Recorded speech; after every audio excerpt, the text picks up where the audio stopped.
दो बेगमों की दुश्मनी।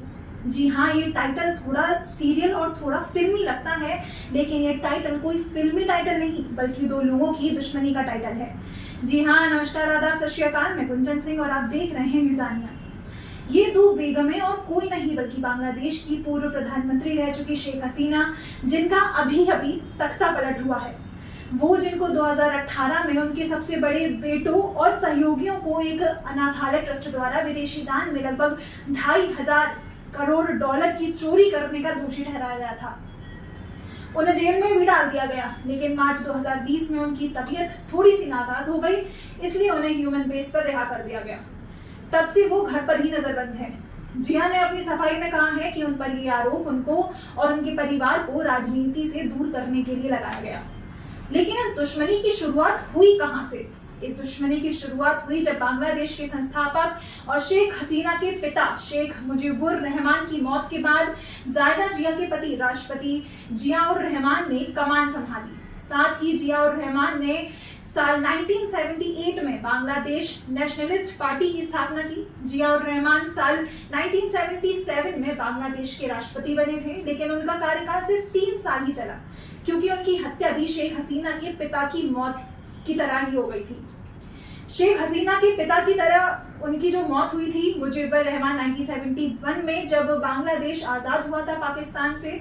बांग्लादेश की कमान संभाली उन्होंने। 1972 में वे राष्ट्रपति नियुक्त हुए। 1972 से लेकर 1975 तक मुजीबुर ने बहुत से ऐसे फैसले लिए जो सेना को कहीं ना कहीं नामंजूर थे।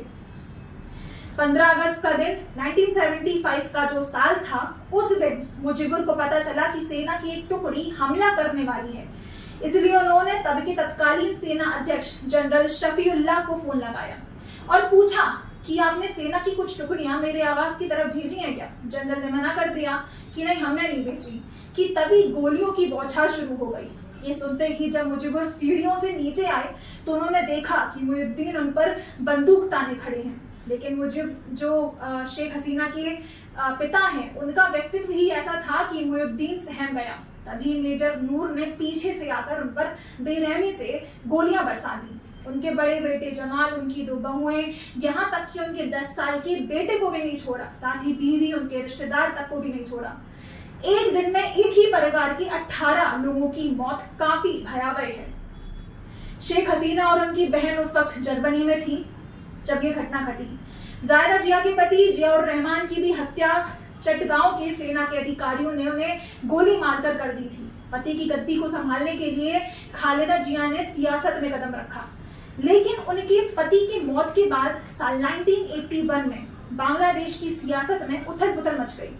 पहले अब्दुस सत्तार और उसके बाद एहसानुद्दीन चौधरी राष्ट्रपति बन गए, लेकिन चौधरी का भी तख्ता पलट हो गया और सेना प्रमुख इरशाद खुद राष्ट्रपति बन गए और देश में मार्शल लागू कर दिया गया।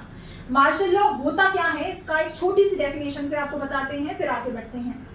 मार्शल लॉ वो कानून है जो नागरिक सरकार के बजाय सेना द्वारा लागू किया जाता है, जिसका उद्देश्य आमतौर पर व्यवस्था बहाल करना होता है। जिसका उद्देश्य आमतौर पर व्यवस्था को स्थापना, मतलब व्यवस्था गड़बड़ाए ना, ये चीज नियुक्त करनी होती है।